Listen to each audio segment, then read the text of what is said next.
Hey guys, it is Marcus and Terry back with you on this fine Thursday morning here in Florida and over in California. And today, what we're going to do is we're going to talk about the Johari window and how that applies to addiction. So, let me make sure everything is working here and see if I can get this little box over here. All right, so the Johari window, if you guys are paying attention, if you are, let us know by typing something in the box. Let me see if I can put the box over here so I'm not turning my head too much. I think I can do this. Bear with me. Yep. Okay. Where'd it go? Bear with me 1 second, and we will get it fixed. We got a different screen here because we're doing like a lecture lesson type thing. Hopefully the YouTube studio wants to load for me. Okay, there it goes. So, where'd we go? Come on now. All right, bear with me 1 second. And how's everyone doing? Everyone staying sober? Everyone doing all right? Let me know. So far, I'm staying sober. How All right, about and you Terry, guys? Let while us know how many days you guys got. 4 weeks or months? cool. Right on, Ty. Good job. And while I figure this out, Terry, if you want to talk about your experience with blind spots and things that are hidden to you, I'll get that going. Well, the Johari window, it talks about all these different adjectives that maybe that how I might describe myself and how others may describe me, and things that I think about myself that are like I'm hiding, that and other things that I may just not be aware of. And when I was in the depths of my alcohol abuse, I thought I was the greatest guy in the world, and I thought I was reliable and dependable and caring and all those good qualities. And if you were to ask other people, maybe they might not quite agree. I wasn't necessarily the horrible raging alcoholic, but I definitely had lots of things hidden. And part of what's given me a lot of serenity in life is working on those things that maybe I didn't do so well, and trying to improve those things and make those make those things not a facade, but actually living a life in a good way, and trying to be dependable all the time, trying to be a caring person, and things like that. They've really helped me in my sobriety, and it's an ongoing thing. It's a lifelong process, but that's okay. It really makes life a lot better. Definitely, and I think the key is learning to live an authentic life. Yeah. And I think the key here is looking at blind spots and what they have to do. Because blind spots in our life, a lot of people think that blind spots only refer to alcohol addiction when it comes to like admitting you have a problem, right? Denial. And so we got to look at that and say, well, in our lives, there can be lots of different blind spots. And I want you to write down, if you're taking notes, that what you don't know that you don't know can hurt you, right? In life, there's certain things. There's things that we know, right? I know that I know how to do a live stream, barely. We're kind of having trouble over here, but I know that I know how to do that. I know that I know how to stay sober. Like, I know that. I know there's a certain things I can do that will make me not drink today. I know that's there. Then there's things that you know that you don't know. I Right. know that I don't know what really happens in the brain physically with alcohol. I don't know that stuff. I'm not a neurosurgeon. I know that I don't know what's best for someone during detox. That's why I say go to a doctor, right? I know that I don't know these things. Then there's things that we don't know that we don't know, right? Things that are off the radar that are kind of like what I call windows in the back of your mind, or curtains in the back of your mind. And it's kind of like when those curtains are opened, you see something that you didn't even know that you didn't know, and it opens a whole new world for you. And it's kind of interesting because in sobriety, in a lot of alcohol literature, they talk about the fourth dimension of living. What is the fourth dimension of living? Well, the fourth dimension of living is something that as an alcoholic, you didn't know that you didn't know. I didn't know that I didn't know that there was a way to live life without getting all the stuff that I wanted, and without having all the things that I thought would make me happy, or all the things that I thought would make me sober.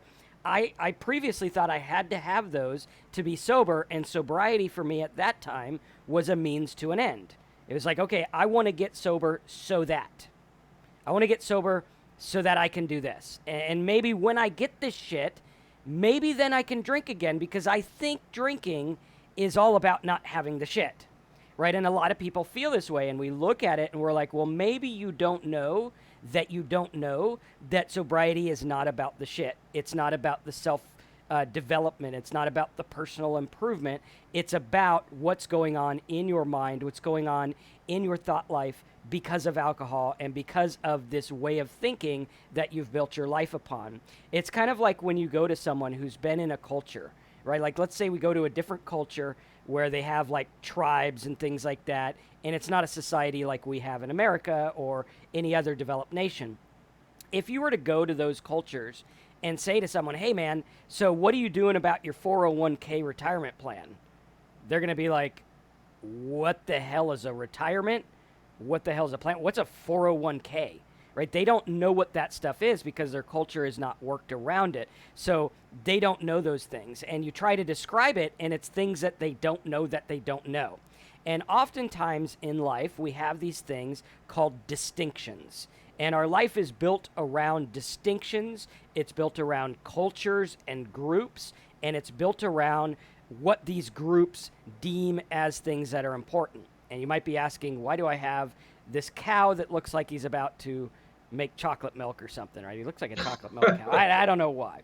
But if you were to go to a tribesman or to someone who works in cows, years ago, I had this friend when I lived in Vacaville, which is called Cowtown, right? The translation of the town I lived is actually Cowtown. And as you might have thought, in Cowtown, I had a friend who was a cow farmer. And he'd take us out to the farm, and he'd be like, man, you see that cow over there?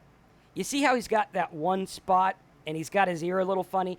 That means he's suffering from this, and he can only produce this amount of milk or whatever it is, right? The guy was a dairy farmer. Now, to me, I go out to his farm, and I'm like, you got 6,000 cows. Yeah, great. You got a bunch of cows.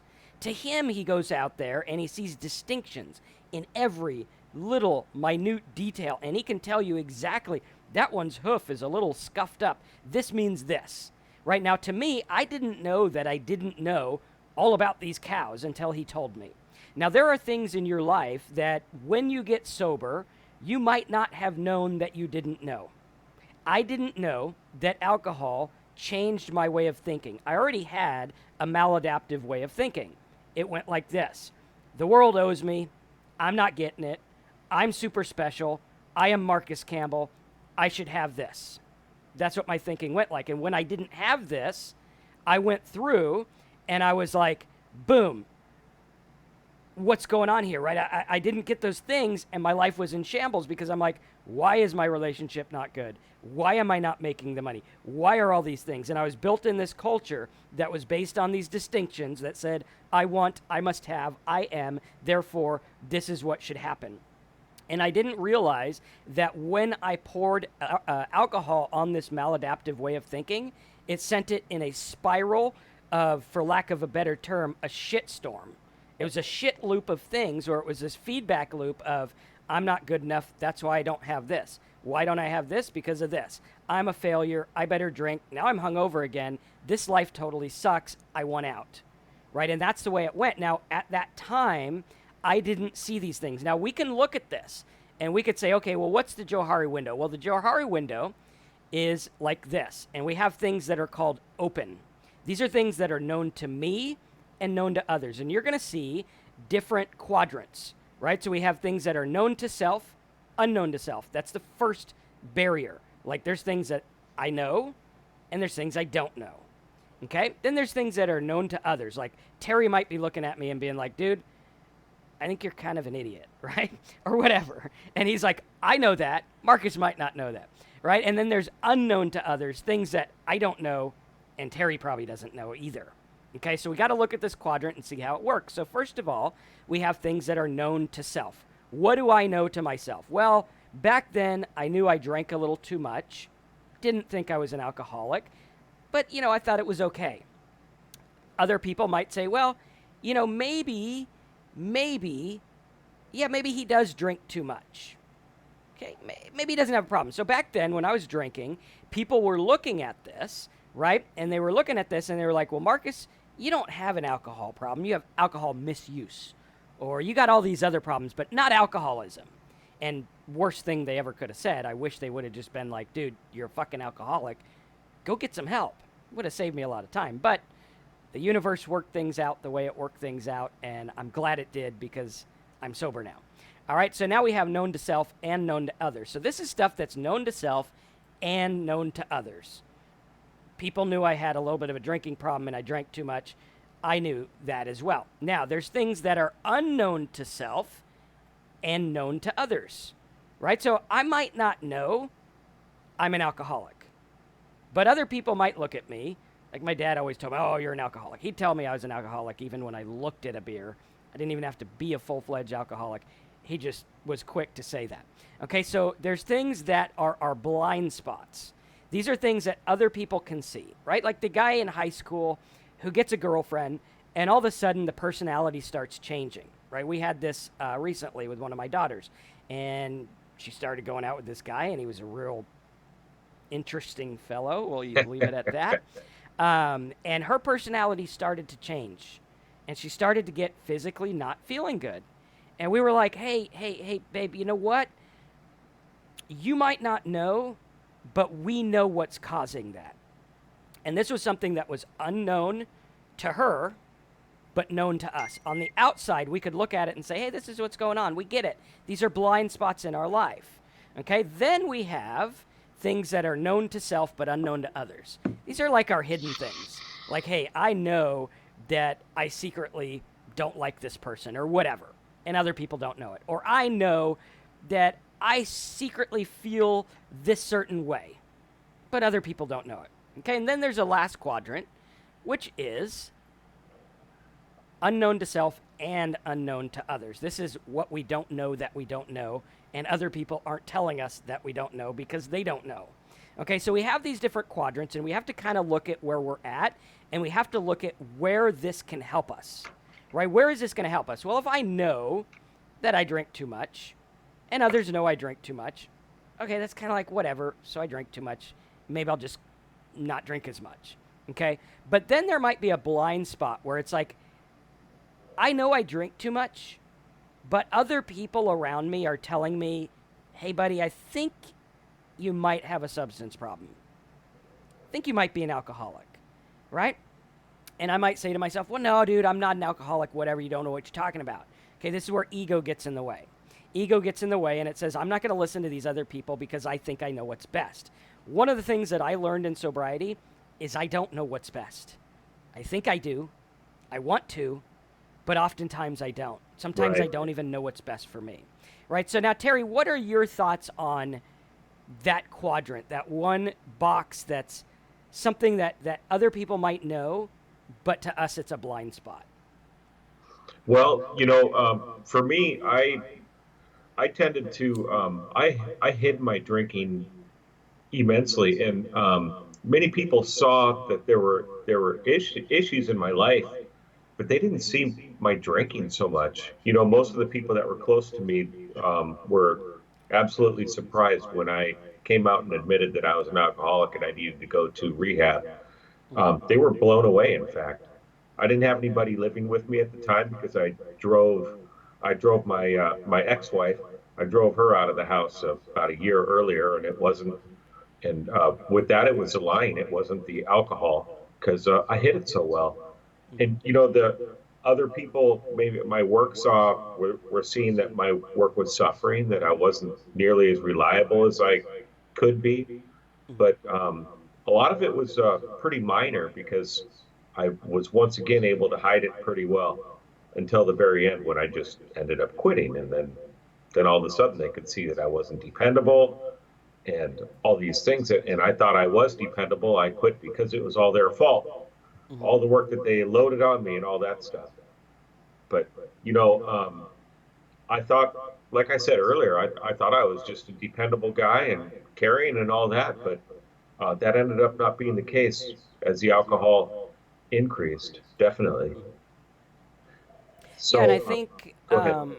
for you, you were living in this quadrant, you were hiding stuff from others. They didn't know what was going on, Right. and you had this secret where you're like, okay, no one can know what's going on. And I find that in our society, and I was a lot the same way. Like most people did not know I was an alcoholic. They knew I liked to drink, and they knew I was kind of a fun-loving guy or whatever when I drank, but they didn't know the extent of it, right? And so when we're living here, and this is the best arrow I have right now, so we're gonna have to live with this arrow, right? When you're living here, you have these things that are hidden from other people, and there's certain things that you want to hide, and there's certain things you don't want to hide, right? Like, I know the whole idea in a lot of recovery is, go to a complete stranger and tell them everything about your life.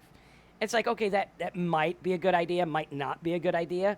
Sometimes there's just some things that, people just don't need to know. It's just, that's the way it is. Now, does that mean lie about something that's on your conscience that you need to get off?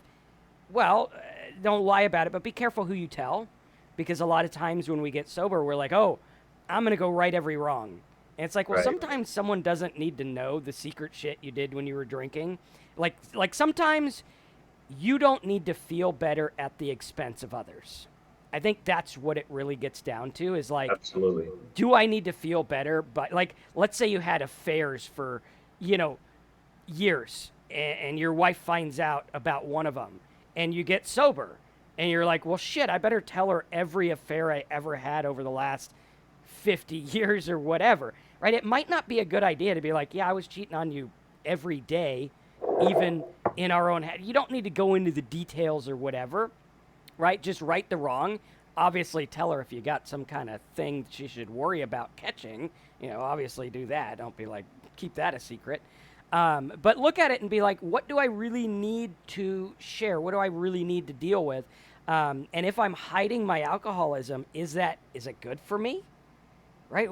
What's it doing? Because for me and Terry, we were looking at it, and it's like, it wasn't good. It wasn't fun. It wasn't cute.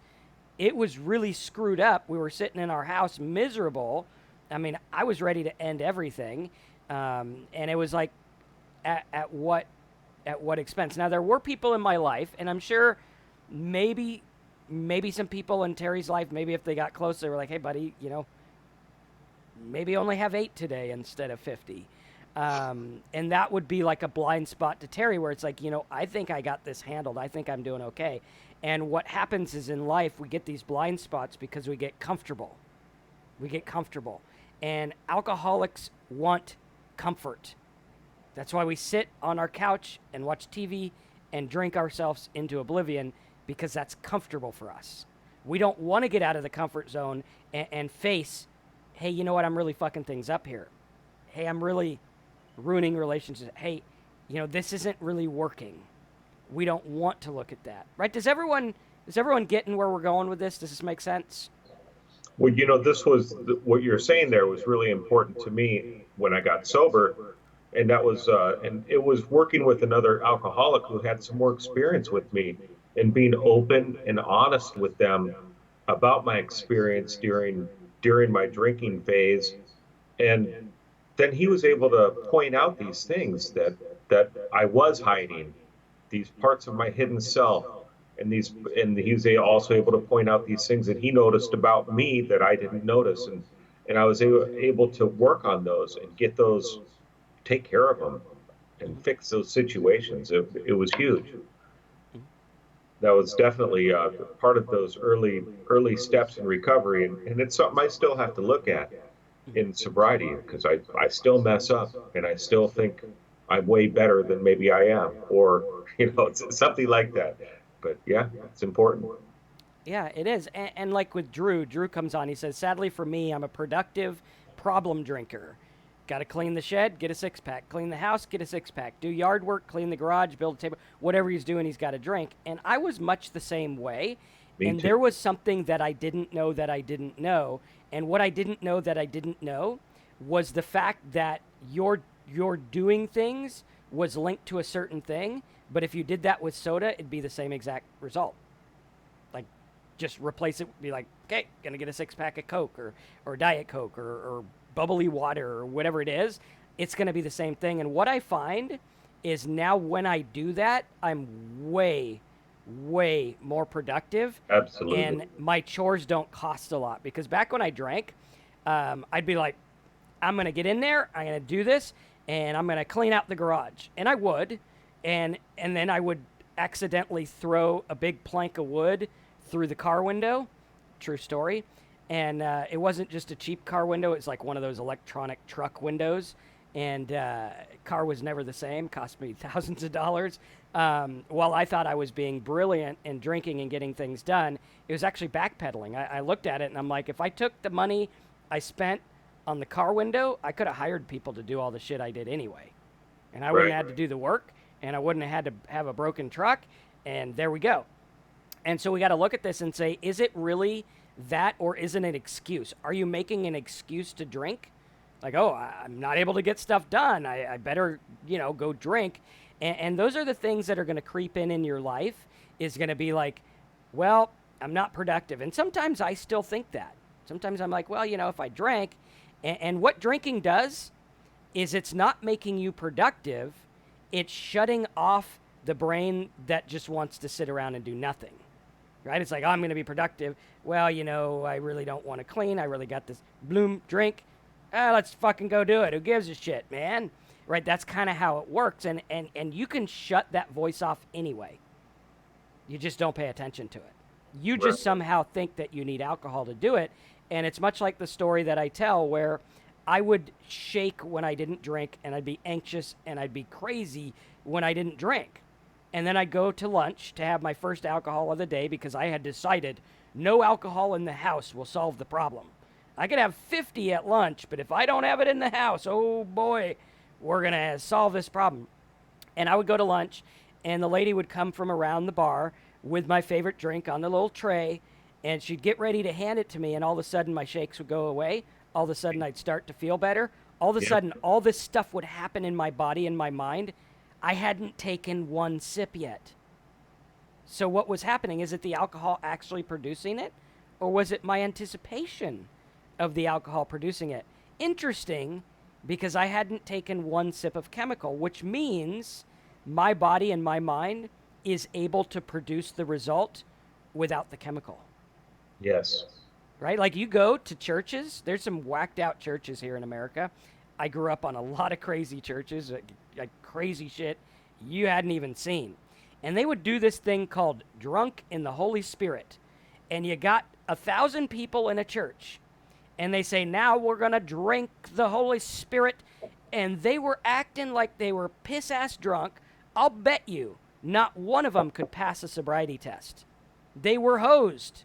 They didn't drink a damn thing, except probably the pastor. He probably was freaking drunk out of his mind to come up with an idea like that. But thousands of people were drunk without drinking, which means your body is producing the effect that you want, which means you can produce that effect without the side effects, right? What do we really want? We want to lower that voice that says, I can't, I won't, I'm not. We want to lower the voice that says, I'm anxious around people, I'm a little funny, I'm a little awkward. That voice is what we want to lower. Now, the side effect of drinking is we lower that voice, and oftentimes we become the opposite of what we want to be, which is a blubbering fool that makes a fool of themselves, who has to wake up the next morning and say, what did I say to who? Why did I say it? And how'd that work? Right? We can have the same effects by learning to shut off that voice in a good way that's like, hey, maybe that voice is okay.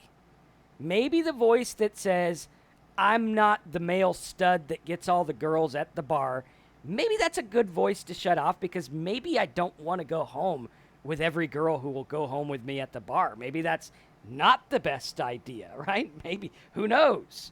So we got to look at that. And that might be something that we want to look at and say, is that a blind spot? How do we want to look at that? Is this making sense to everyone, or is it ramblings of an insane person? Or do the ramblings of an insane person make sense to you? In which case, yes, welcome. yes. Okay. You're all good. All right. What are your thoughts on that? Well, I'm sorry, I just lost my train of thought because I was reading some of these, but I want to answer some of these real quick. Okay. So Drew, I just want to talk about Drew's productive alcoholic as well. Marcus just spent a lot of time on it, and that was me as well. And that's exactly what I did. I would drink and clean and clean and clean. And Marcus was talking about how he was much more productive when he got sober. And for me, I was productive as far as cleaning the house, doing things that were easy to do, and I was terribly not productive for the life things, like developing relationships with people. My answer was drink alcohol and isolate and straighten out the crooked pictures on the wall, even though there's nobody else in the house. Things like that. I just wasted time. And as my drinking continued, then even that started to stop. But there was all these things I was going to do, and I never got them done. And slowly life started to crumble around me, and that's what happened. And just that's my point on being a productive alcoholic. Some people are they call themselves functioning alcoholics, and I think I felt I was one as well. But maybe I was functioning because I could go to work and work a shift for a while. But really, I wasn't a functioning alcoholic in the end. I was unemployable, and everything fell apart. But anyways, that's my thoughts on that. And Chef Pete, good to see you again. 117 days clean. Becoming homeless is a fear that keeps me away from the bottle. And good job. And used to drink to clean too. Yeah, that's how chefs are. We clean. A pot of coffee before lunch. That's what we do.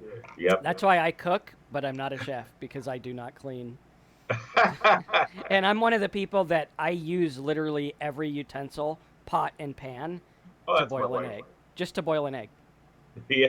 You know, it's like, And Megan, you've been going to AA every day since you got out of the hospital, and it's been helping. And you know that's an important point to make is just doing something for your sobriety every day. Whether it's AA is an easy way for people to do it, but some people just won't, and that's okay. Just try to do something for your sobriety every day. That's what I do every day, and that helps me stay sober. It helps me keep grounded. Definitely. cool. Let's see what else we got. Not too many more comments, but congratulations, Kika and Ty and Millennium Hippies. That's okay. You relapsed, but you're back now. You're sober, so keep it up. You have some good thoughts in past webinars. I think he was saying his friends relapsed. Let me Oh, see. I might have read it wrong, but I'm I'm sober. sorry Friends about just that. You're still sober. yeah. Your friend just relapsed. Yeah, that's hard when somebody else, a good friend, does. I had a good friend that did that recently. That's a tough one. Yeah, yeah, I got it. Not me. I see it. Good to see you here, man. Now, while we're here, why don't you guys type in some of the things that have been blind spots in your life or things that have been unknown to you? Because I think one of the keys to life is in our culture, we're very quick to defend our position, right? The ego gets in it. Terry comes up to me and he's like, dude, I think you're kind of being a dick. And I'm like, what the hell, Terry? Why you calling me a dick, bro? What is wrong with you? I'm not a dick. And it's like, well, what if I could stop and pause and step back and be like, I wonder if there's some truth to what Terry's saying. And Terry didn't call me this, so don't get mad at him. We're good. But, like, what if there's some truth? What if we could learn to listen to the opinions of others without taking offense? Because other people's input, while it could be crazy, while there will be bad stuff, while there will be things that you don't want to listen to, we use these as a barometer to tell us where we're at in life, right? Where am I in life? What's going on? If someone's like, dude, you can't eat 5 hamburgers a day, I'd be like, oh man, what the hell? I could eat as many damn hamburgers as I want. And be like, well, maybe it's not good. Maybe that's a little bit much on the cholesterol, right? And we can listen to what other people say, and we don't have to take offense. Like if some guy comes up off the road and he's like, dude, Marcus, I think you're an ass. What do I care what one guy off the road thinks? Right? Maybe I could look at it and be like, am I being an ass? No. Okay, we're good. Thanks for sharing. Or, am I being an ass? Well, maybe. Maybe I am. Maybe I could correct that. right? We got to learn to look at these things and say, well, where are we in our life? Where are we in our journey? And where are we with checking our ego at the door? Because alcoholism, a lot has to do with ego, getting sober, denial. A lot of these things have to do with ego. Like, you don't know nothing. I'm not an alcoholic. And what it is the ego protecting what it thinks is its only coping mechanism. Right? The only thing you've used to cope with as bad as things have gotten now is alcohol. So someone comes along and says you have a drinking program, that's a problem. That's a threat to your ego. That's a threat to your survival. Right? Absolutely. You're like, man, what the hell are you talking about? Don't take my drink away. I don't have a problem. You're the one with the problem, bro. Right? And those kind of things happen. And then we look at that and we're like, okay, maybe we can look at that and say, maybe I do have an issue. Maybe I can listen to others. Michael says it's hard because I spent my whole life thinking I got this. And then when somebody's pointing out a drinking problem, and I'm like, no, I'm in control of this. Even if it is a handle of vodka in a day. But, Michael said he had a good point. My blind spot was drawing away from others and things I used to enjoy. And that was me as well. And, that was definitely a blind spot. As I drank, I drove people out of my life. And once again, my ego said, I've got this. I like being alone. I like the solitude of being alone. It's great. I'm a loner. And that's me. And that's what I did. And eventually I just isolated, drove everything out of my life. I stopped doing the things I enjoyed, walking my dog, riding bike, going on hikes, seeing friends, things like that, because the alcohol is what I thought was the best thing in my life. Never thought I had a problem. And that, again, would be the hidden quadrant, where it's known to yourself. Deep down, this isn't the right way to live. But it's unknown to others, so not a lot of people are coming to you and saying, hey, you got an issue. Like the people that are, they live alone and they drink and that's what they do, might be unknown, right? But we got to look at that and say, well, what are we hiding from others? And then what's truly unknown? Like, what is truly unknown in our life? And when we look at this window, what it usually ends up looking like is this, right? We have our open stuff we know. And this box is like really small, right? And then we have our blind spots, which I got a lot of blind spots, so we're going to make that one big, right? And then we have stuff that we hide from others. Like, there's not a whole lot you can hide from others. I could drink too much. Maybe, I cheat on my spouse or whatever you're hiding, that kind of stuff, right? And then we look at this and we're like, okay, here's all this stuff here, the hidden stuff, the blind spots, which the blind spots, they're not usually that big. Like, they're big in magnitude. Like, these could affect you. These could make life totally shit, right? But they're usually not too big. And then what happens is we have to really look at and admit to ourselves that most of the things in our life are living in the unknown area, right? Most of our life is this big, giant, unknown area. And let's see if we can send this to the back object. Send to back. There we go. Most of our life is this unknown area. Okay, things that we just plain and simple don't know. I didn't know the way to stay sober. I thought I did. I thought I was smart. I thought I could outsmart it, but I didn't. I didn't know that life could be so good without alcohol. Absolutely. I didn't know that it wasn't going to be an issue not going to places and not drinking. Like, I didn't know that. I had no idea. And a lot of other people didn't know that either.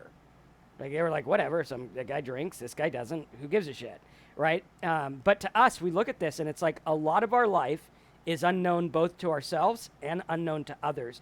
And that's the place we want to live in, is the place of, I'm okay with the uncertainty. I'm okay with the not knowing. I'm okay with just being. I'm okay looking at life and saying, I'm gonna learn what I don't know that I don't know. Does that make sense to everyone? It does. And for me, just the fear was overwhelming, and alcohol was part of the fear of not knowing what's going to happen or what I don't know, things that are pointed out to me. But that was overwhelming, and that's where alcohol came in.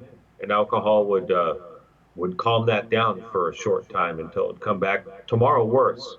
Mm-hmm. And it's amazing the things that I've learned since getting in sobriety that I didn't know. You just went over a lot of them, but I didn't know that I could be good in social situations. I mean, since I was a teenager, I didn't like social situations. We had those keggers where there's everybody standing around. I hated those things. So I just drank a ton. And same with at parties as I've gone through life. Yeah. Those social situations were hard. They just caused a lot of anxiety. Or just talking on the phone with a friend. I still don't like doing that very much.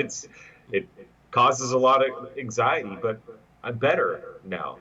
Being sober just gives you so much. There's so many things that I didn't realize that I didn't know. And sobriety is just incredible. That's one thing I didn't know. I didn't really realize I could deal with life without alcohol. But as I was sitting there watching terrible TV with vodka in my hand, um, I thought that getting sober, life would just be boring. And what was I doing? Sitting there watching TV. It's Yeah. just amazing. And I want to bring up something important too, because you touched on the anxiety topic. And anxiety, and if you guys like this type of presentation, let us know where we have like the little window and go over things. Because I have a whole bunch of rehab notes that we could start doing this with. So if you like it, say yes. And Megan, have a good one. Good to see you here. Keep coming. Yep, keep coming back. Keep staying sober. But one of the things is there's two types of anxiety in our lives. And you'll notice this in people. There's anxiety because we're just a little anxious. Like Terry has anxiety because he's a little anxious. It's like, I don't like talking on the phone. It's not my bag. That's all right. I get anxious in social situations, around church, around things like that, because in churches, like you heard about my church experience, I think anyone as a little kid who gets yanked on stage in that kind of hullabaloo called church is going to have anxiety. They're going to have it. Now, that's normal, general anxiety, like I'm just a little anxious. Now, there's another type of anxiety which comes from living in the hidden from others window, right? When you live hidden from others window, you have a tendency to be very anxious because you're not okay with who you are as a person. So, for example, with Terry, with me, when we had when we had our drinking problem and we were hiding it from others, we knew there was a secret life we were living that was absolute shit. And we were anxious because there was a part of us that was like, I don't want to live this shit, but I am. And I don't know what to do. And they were fighting with each other to figure out, okay, which one of me is the real me? Will the real Terry please stand up? Is he the alcoholic? Is he this? Will the real Marcus please stand up? Is he this or is he this? Oftentimes you also have this with people who have unwanted thoughts that don't deal with them. And they're like, well, I have these thoughts that are harmful that, if I acted on them, this would be pretty fucked up, right? And you have these, and there's the same fight going on. And you hide them from others, because that's what our society does. And you're living a inauthentic life, right? Because you're like, I really don't want others to know who I am. I don't want this stuff. When in actuality, it's all just a bunch of thoughts. You haven't acted on anything. So as long as it stays there, you're good. Everyone has thoughts. But we have this anxiety, which I think is the breakthrough point of a spiritual awakening or an enlightening or a pathway to a different life, right? Where we look at it and we're like, okay, I can stay hidden here, and I could be like, I'm a little anxious, whatever, or I'm a lot anxious because I'm not the person I portray to the world, okay? When we look at that and we get honest with ourselves and we say, hey, look, you know what? I got thoughts. They got thoughts. We got thoughts. This is who we are. Doesn't mean this is who I am as a person. My thoughts don't make who I am. My thoughts are programmed things that are affected by chemicals, that are affected by my upbringing, that are affected by society, all this stuff. But what happens is when you have someone who's like, let's say you have someone in church, and they're in church and they're acting spiritual, they're acting godly, they're acting the part. And everyone's like, man, they got it all together. That guy's good. But you don't know, maybe on weekends he like goes to the girl house and hires girls or whatever, right? Maybe he's living a total double life where he does other stuff and he has this anxiety because there's an incongruency in his life.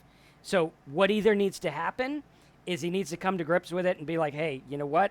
I'm a womanizer or whatever, and I'm good with that, or I'm the church guy and I'm going to be good with that. But you can't have both, right? Does that make sense? Where you're like, you have the incongruency in your life and it causes the anxiety, and you can either live in the anxiety and be like, man, this is screwed up, or you could change one of the behaviors, right? You could change the behavior and say, I'm going to go here. What was that, Terry? Absolutely, yeah. And obviously quitting drinking is the main behavior that needs to change first. And then working on that double life. Yeah. And part of a little deeper into that double life, was um, I would drink, and I didn't want anybody to know I was drinking so much, but I really wanted to drink as much as I possibly could. But I had realized I had to stay sober enough so nobody would catch me. I had to hide the bottle even though I was living alone. Things like that. And it's funny. Drew says I never hid anything, and I've worked with a lot of alcoholics that are like that as well. That they didn't hide anything. I was a hider. Some people are just not. They don't care. And yeah, I envied people like you that didn't have to hide it, but I had already started this facade of hiding, and I didn't see that I could just get out of it. But either way, both. And No, go how ahead. how many of you guys in the comments, or the chat, I guess it's called, how many of you guys have felt the pull of the double life where you're like, I want to be this person, but I'm not this person, and I know I'm not that person, and deep down I might think I'm bad. Like, I felt like I was bad. Like, I would be hungover, and I'd be there in the morning, and I'd be like, what did I do? What a terrible, hideous, horrible person I was. And it was all stuff made up in my mind. Like, luckily, by the grace of God, I never did anything too horrible. But it was bad enough. It was like, yeah, that's not good. But we look at it and we're like, how many of you guys have had that poll where you feel that? Type double life in the box if you feel that. And I found that the key to that was looking at the part of my life that was like, okay, what if I stopped hiding? What if I stopped putting on this facade? And what if I just lived authentically and was okay with who I am? Right? What if I cleaned up the messes, like the messy stuff in my life? Like, okay, yeah, this part, I don't really want that in my life, so I'm going to get rid of that. And what if I just lived authentically saying, hey, you know what? Everyone has their issues. And as long as I'm not, hurting people with my issues, how do I live and be human at the same time? Right? Kind of like a duality. Right? Does that make sense, Terry? What was your experience with that? Oh, I just found that it's so much easier to just be honest and straightforward with everything. And I guess one saving grace for me was when I got sober, I kind of had a clean slate. I mean, of course, I'd caused some damage that I had to go back and fix, but I had driven so much out of my life that I was starting from zero. And I was able to tell myself, start to live life honestly. Tell people what you think. Don't worry about what others think. Mm-hmm. And if you live the good life and then the honest life, then it's going to eventually start to work out. And it did. And people started to trust me. It didn't happen overnight. It took time. There's still some things. There's still people that don't talk to me, and I've done what I can. But I live an honest life now, and it is so much easier.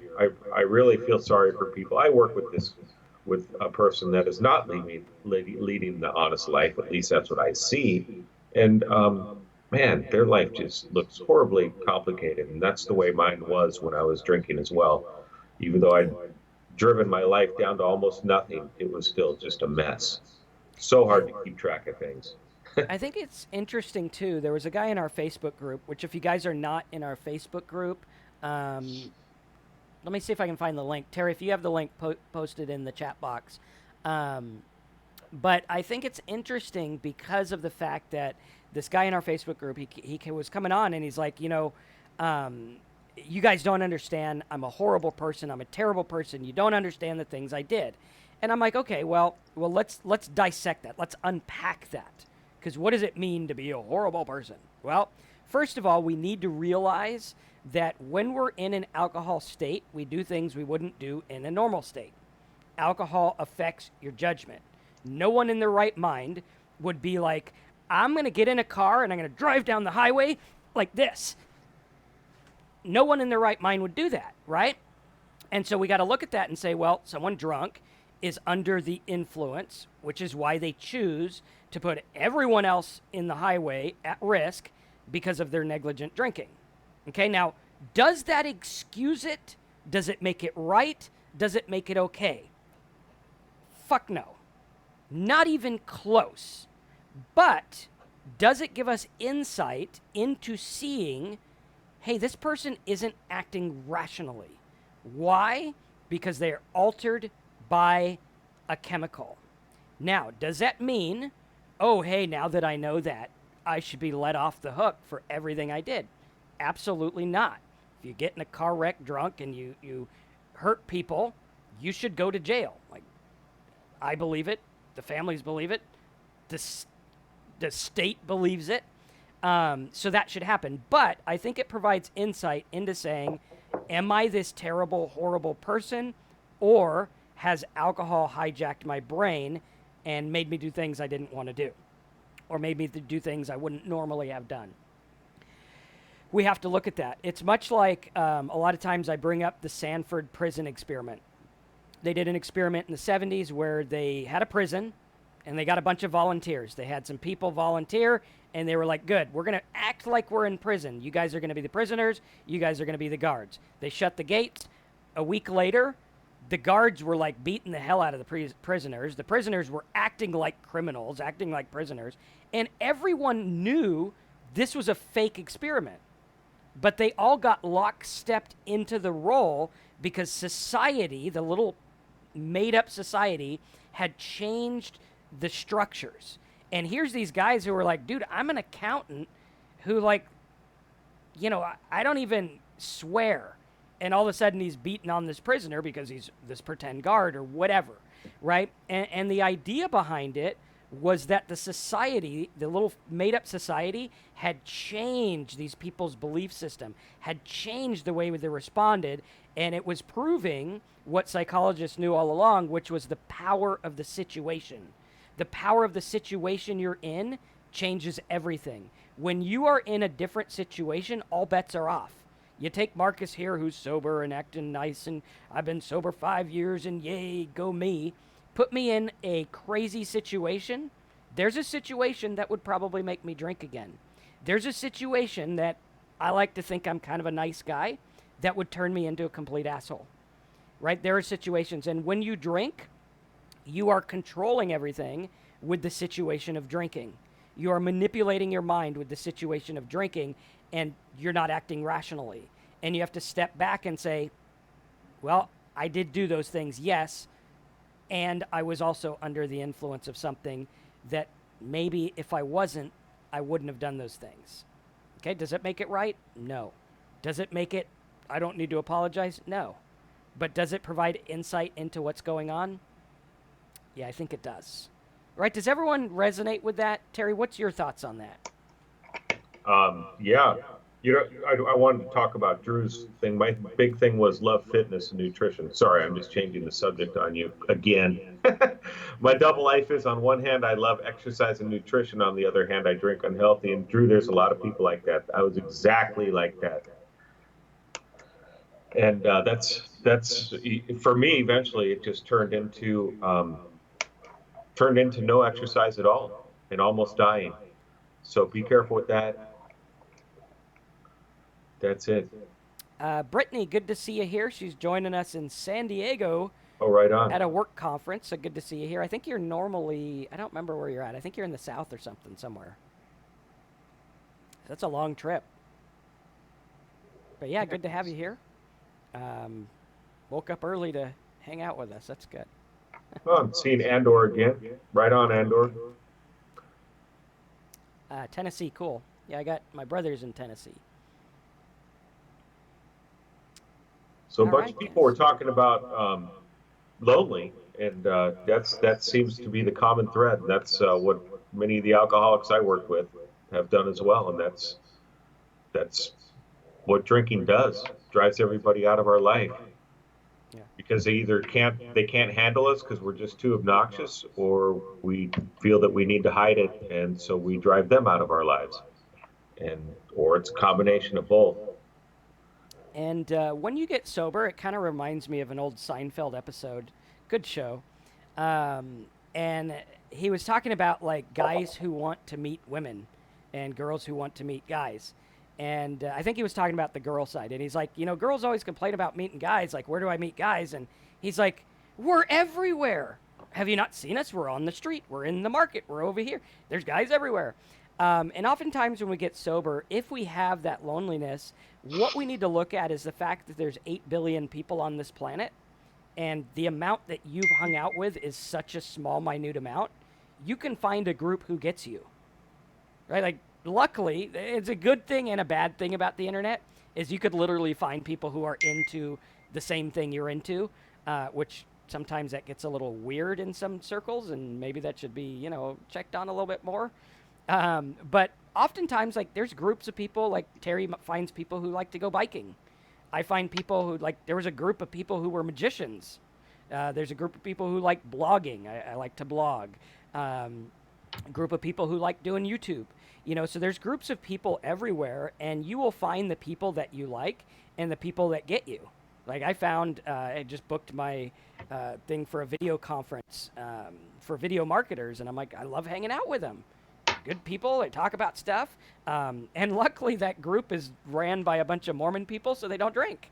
I'm like, cool, I like it, you know, which is cool. Chef Pete says he's in a fly fishing group. Yep, exactly. Like you can Right find all on. kinds of stuff. Jimmy says, I definitely have felt the double life pull. The biggest thing for me has been, who am I really? The guilt of the secret life makes me isolate, which just reinforces that I'm a bad person, and it loops. Well, here's the thing. The real you, and I truly believe this with everything that's me, whatever me is, the real you is unknown to self and unknown to others. We don't know who or what the real us is. We only know the us that has been affected by society, by input, by alcoholism, by our upbringing. So who is the real us?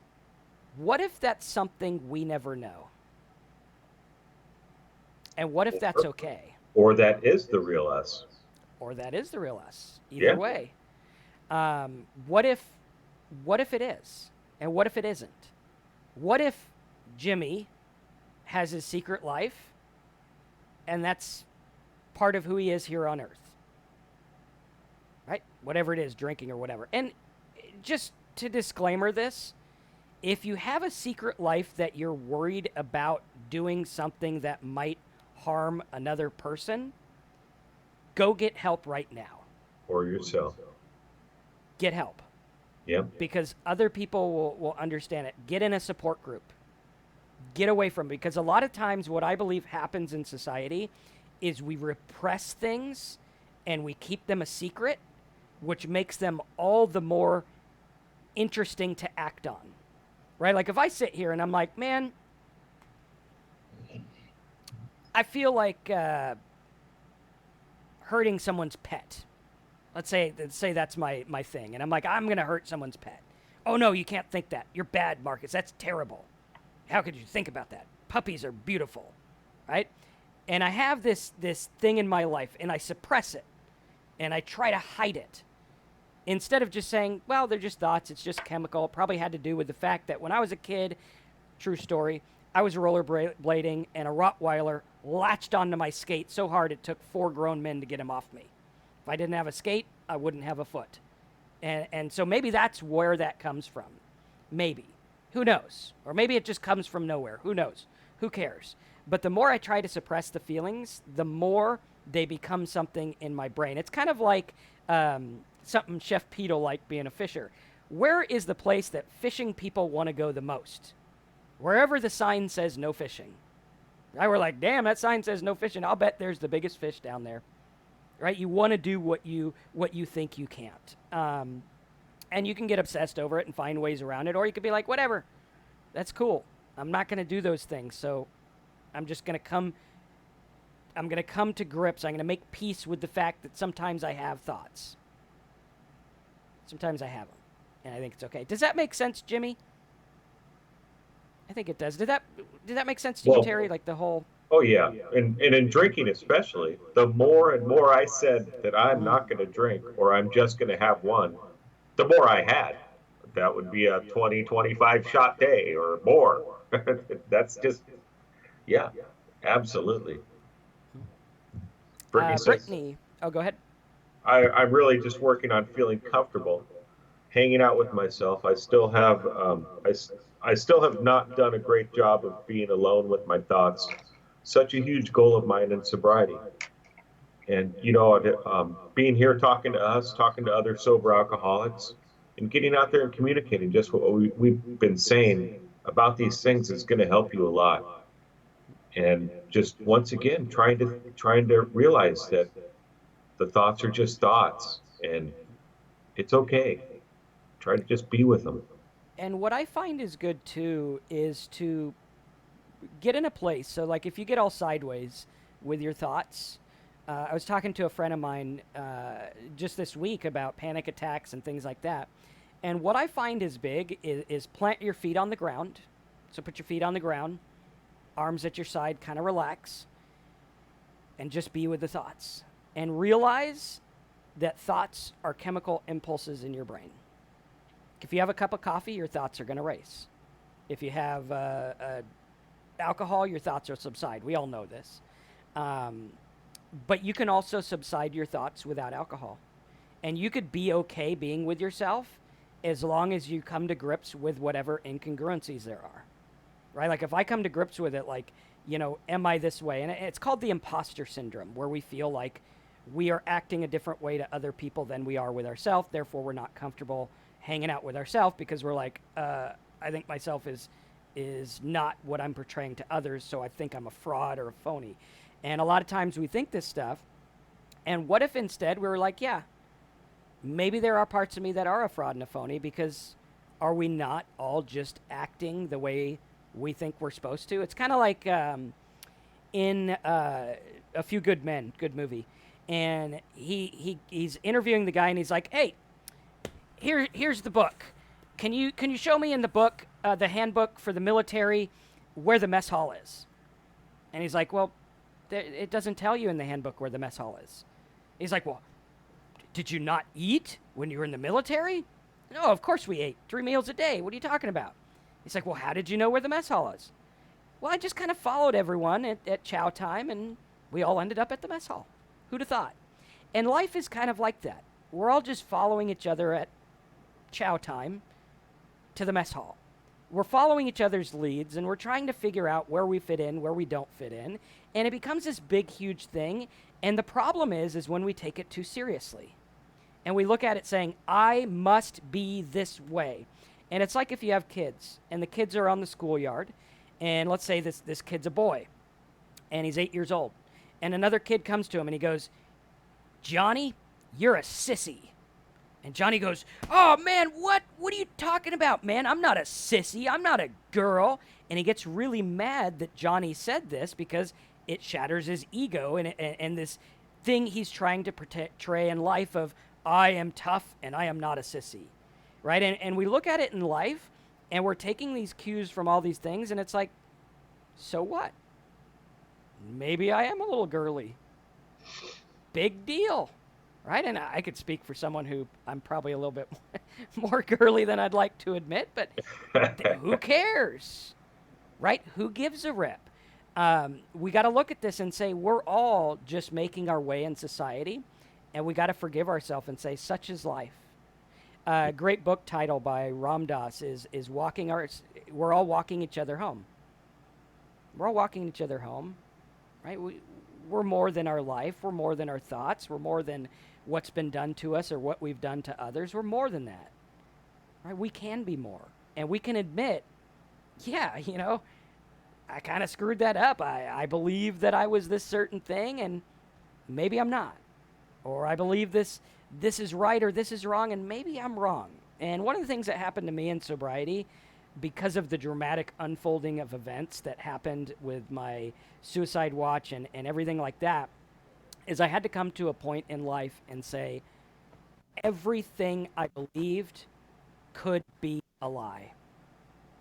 Because if the very basics of my human existence was lying to myself, then all bets are off.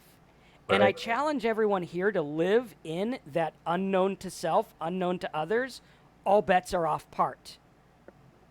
Because I don't know. All bets could be off. Who knows? Who knows who we are?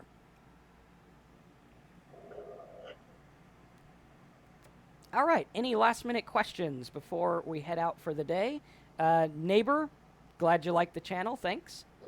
And if you guys do want to support the channel, go to talksober.com, click the big button, join us, and we'll send you a Talksober embroidered t-shirt, which is cool. You just lost my camera. Sorry about that. Trying to figure it out. It's back now. You're back. Oh, okay.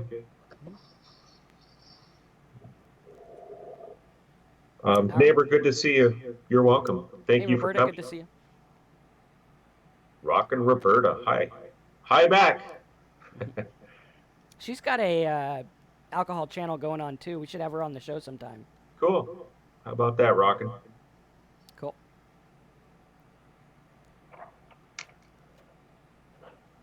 All right, guys. So, any last minute questions, thoughts, or concerns? Otherwise, we'll listen to wise ending thoughts from Terry. I don't know if I have any wise ending thoughts, but put a little pressure on you. The Johari window, what it's shown for me, and I haven't really worked it with other people, and in a group setting, that's kind of what a lot of people use it for, just as a tool. But what it's shown me is just how it's a lot of the things that I need in sobriety, which is being open with myself and trying to learn more about myself, trying to get those things that maybe I was putting on as a facade as to what I wanted people to think about me, trying to make those part of who I am, working on those things that maybe other people see in me as maybe a negative thing, and trying to work on those as well. And then on top of that, the continuing growth for myself as far as the things that I don't know that I don't know, like how great when I was drinking, like how great sobriety can be, and that I can live without the drink, and I can deal with those situations that make me anxious, and I can get through them, and I can get through those problems that seem completely insurmountable by just taking little actions each day. And it's a good tool, and it's a really interesting method of looking at oneself. So thank you, everybody. Yeah, thanks for joining, and join our Facebook group. I put the link in there. Our Facebook group is called Talk Sober. You can find it because we have the logo there. Join us there, and if you want to support the channel, go to talksober.com, click the big or I think it's the big support the channel button or something like that. We'll send you guys a t-shirt, so make sure you put a little note on your order that says, I want a t-shirt and here's my size or something like that. And let's stay sober. See you guys next week.